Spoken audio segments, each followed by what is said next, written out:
Over the past few weeks, Nigeria has been experiencing the worst floods in a decade. According to authorities, heavy unprecedented rainfall is the primary cause, but also the release of water from the Lagdo Dam in neighboring Cameroon. Our special correspondent Laila, Johnson-Salami, has been in Bayelsa State, one of the worst heat-affected regions in the country.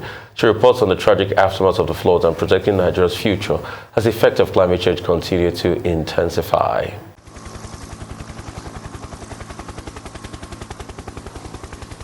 This is one of the most alarming environmental disasters that I've reported on as a journalist.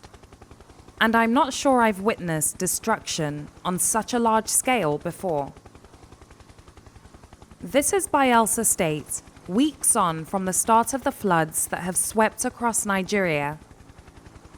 The federal government says over 1.4 million people are displaced, and there have been over 600 deaths. The worst floods the country has seen in at least a decade. On the ground, people are in distress. Loved ones have been lost, and businesses destroyed.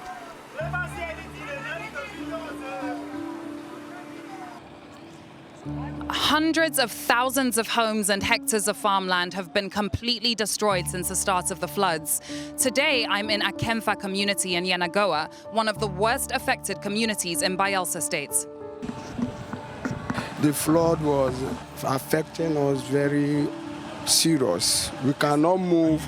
Also, our farms, our mother, our children, without this boat, we cannot move. We cannot cross.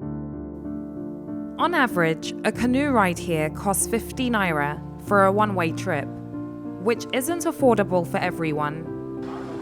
As flood levels remain high, people are also at risk of waterborne diseases like cholera and typhoid. All my body is scratching me. Also, sickness, fever, typhoid, malaria is affecting us very much. A few kilometers away in Azikoro, on the outskirts of Yenagoa, several stores sit in flood water. Nene, a restaurant owner, took me towards what was once her pride and joy. Now, the water is above one's knees, and with no insurance, everything that she's built has been taken away. The damage is too much. Both my fridges are all damaged because before I came, the water has already taken over the place. So the whole fridge are inside the water. So we cannot go inside because that area, it will get up to this place. You cannot do business. Even my house, the water is taking over. So we are just managing in one uncompleted building. As you can see now, nobody can come into the water.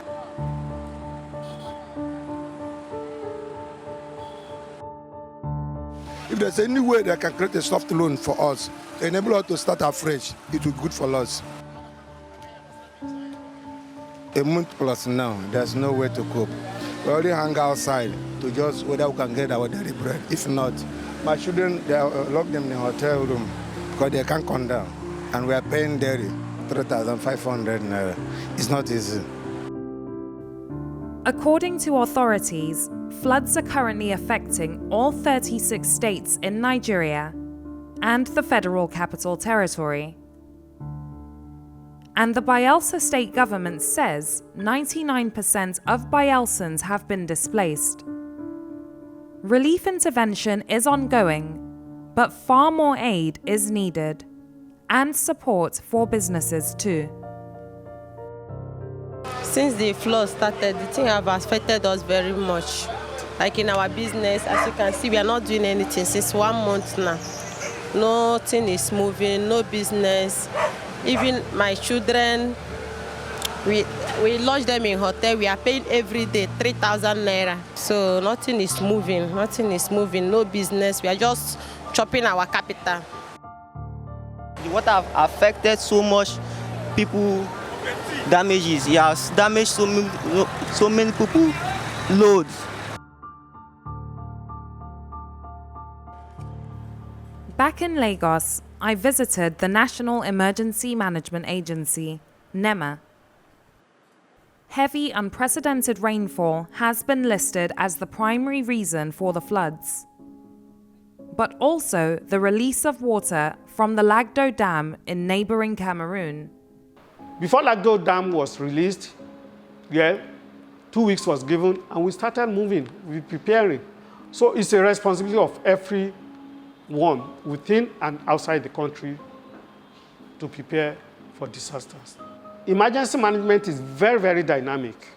Dynamic in the sense that every disaster that occurs is also dynamic. When you manage a disaster this time, the next minute when the same disaster reoccurs, it will come with its own dynamism.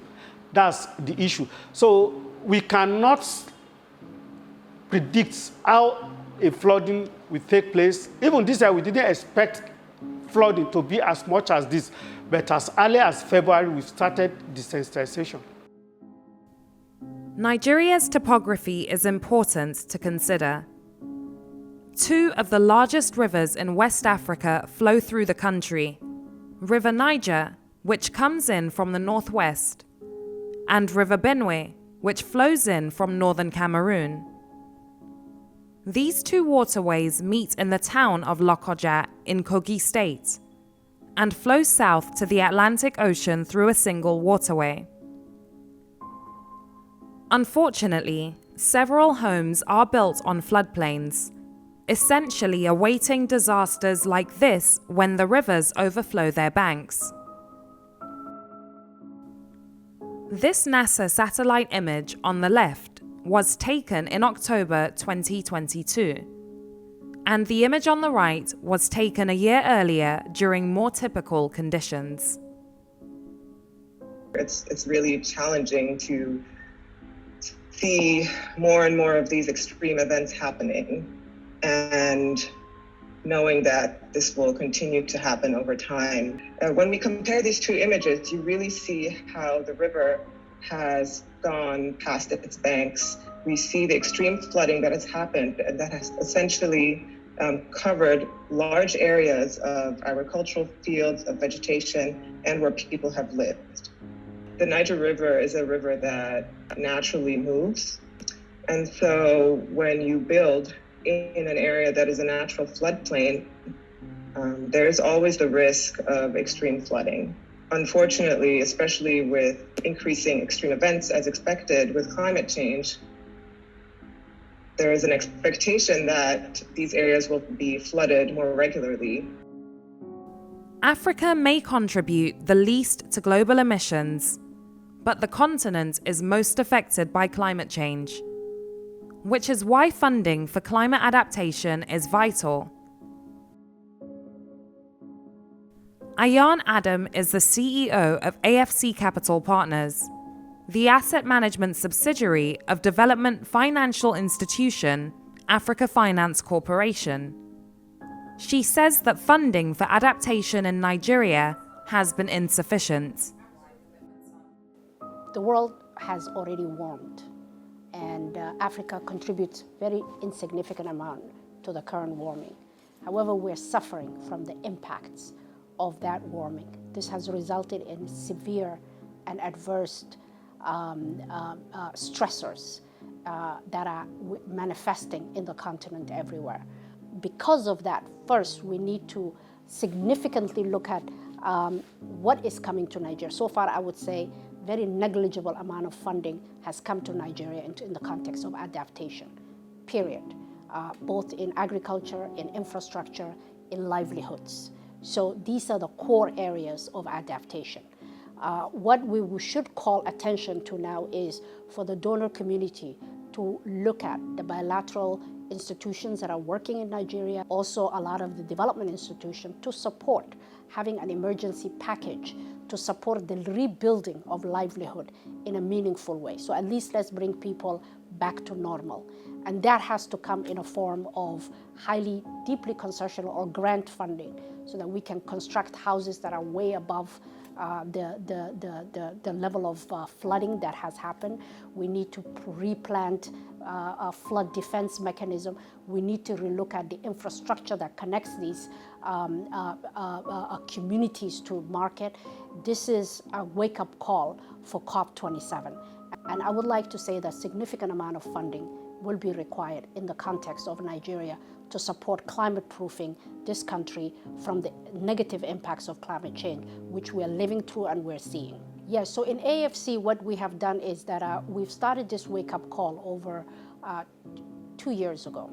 And we look to redo how we approach infrastructure. So we launched last September, the Infrastructure Climate Resilient Fund.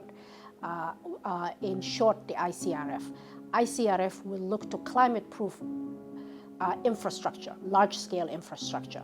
And we are in discussions with the concessional world through the Green Climate Fund and others, how to bring those funding so that we can de-risk the local pension industry as well as private sector to build for the first time infrastructure that is resilient to the impacts we're seeing today.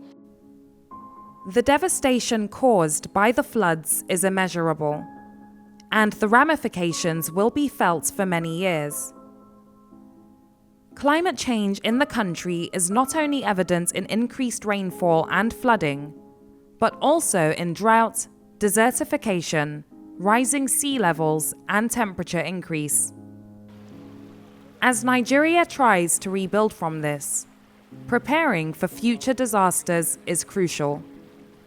The effects of climate change may cost Nigeria 30% of its GDP by 2050, and 9.4 million people could be displaced, according to the World Bank. So working to avoid this is important, not just for Nigeria, but the world at large. Laila Johnson-Salami, Arise News.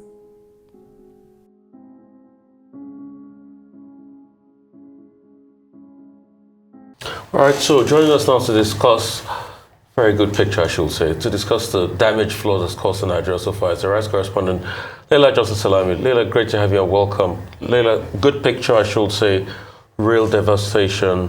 Where do we go from here?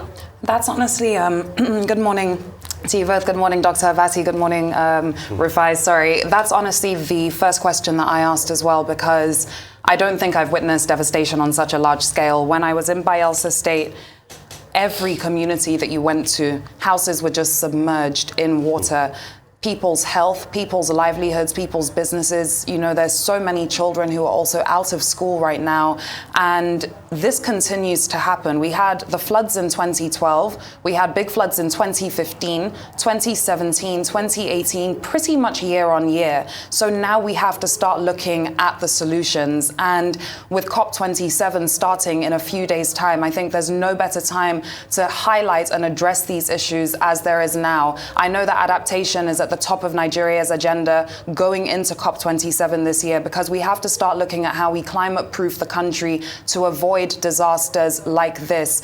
It can't continue to happen year on year. And unfortunately, like Ayan said in that report, the world has already warmed. There's no going back on that. We have to start looking at how we adapt to this, because Nigeria is in a very precarious situation here, and the effects of climate change will continue to be felt in Nigeria very intensely for many years. So solutions are necessary now. Okay, it's good, you focus on climate adaptation, but Nigeria continues to focus on mitigation. And adaptation is more than mitigation in the light of, current revelations by scientists. Now, the conference in Sheikh Hashim, starting November 6th, climate adaptation is one of the major issues. Well, Nigeria will go there and make the usual noises, as we do at the UN General Assembly and as we have done at other, fora. What do you think Nigeria can do with regard to climate adaptation so that next year we don't come again and say, oh, we got 2 weeks notice from Lagdo Dam, we got 3 weeks notice from NIMET and Nigeria Hydrological Services?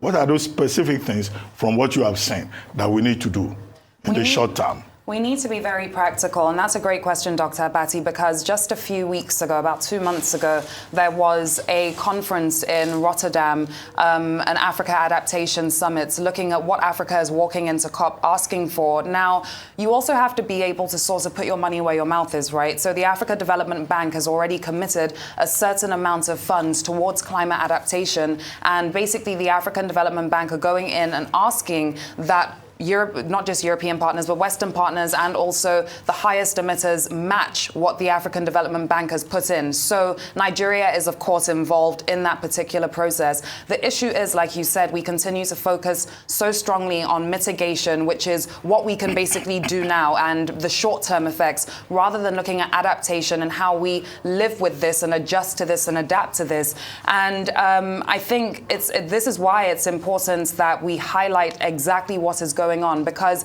people's houses cannot continue to submerge when it rains. And we have to start looking inwards at our own laws and the way in which we go about certain things. Property planning in Nigeria, Dr. Abati, as well. Why are so many houses built on floodplains? If you look at those NASA satellite images in that report, you can see that along the River Niger, there are so many houses built on floodplains. These are things that we need to start addressing now. How do we relocate people who are living in vulnerable areas, who are living in low-lying areas as well, that cannot stay in these areas anymore because of the effects of climate change? So taking those practical steps is what we can do inside the country. And then when we go to conferences like COP27, like I said, putting our money where our mouth is, which the African Development Bank has already done, and ensuring that we stand our ground. You know, we have to be serious about this. We are not one of the largest contributors to global emissions. And at the end of the day, we continue to face the worst of the effects of climate change. So we can't also shy away from asking for the necessary funds that are needed, because this is a global problem. It's not a Nigeria problem. I mean, Laila, another part of this conversation on climate change is the fact that it doesn't cascade to the people that it affects majorly. It's sort of like an elitist conversation. So does that resident in Bayelsa that you spoke to, that was facing the effect of the floods, does he understand what climate adaptation is? Very good question, and you're right. I think because climate change has been so heavily politicized over the years, the conversation hasn't trickled down in the way that it should. However, when you are literally living through the effects, you don't need anyone to tell you what adaptation is. You go into these communities and they tell you how they need to adapt. They tell you that we need our houses higher. They tell you all of these things. So by experiencing the effects of climate change, people start to understand that these are steps that have to be taken. So I think just by living through it alone is really spreading that message that we have to get serious about this and this is a real issue. But at the same time, we do need to look at climate education, and we have to start looking at how we approach it. You cannot continue to politicize climate change, which is what has been done for so many years, because by doing that, you're taking away so much from the conversation. And this is a conversation about human lives and about saving the earth pretty much. The governor of Bayelsa State has called for the declaration of a state of emergency as a result of this flooding. From your interaction with the people, from your own assessment, what level of support did you observe the affected persons are getting, either from the state or the federal government? Thanks, Dr. Abati. Every single person that I spoke to said they had not received any relief materials. Now, bear in mind that the relief materials in Bayelsa State have pretty much gone towards the IDP camps, the internally displaced person camps. So people who are still within the cities trying to salvage their businesses haven't, as I've been told, received any relief yet. However, a lot of them as well are not necessarily looking for relief materials as much as they're looking for a way to start over.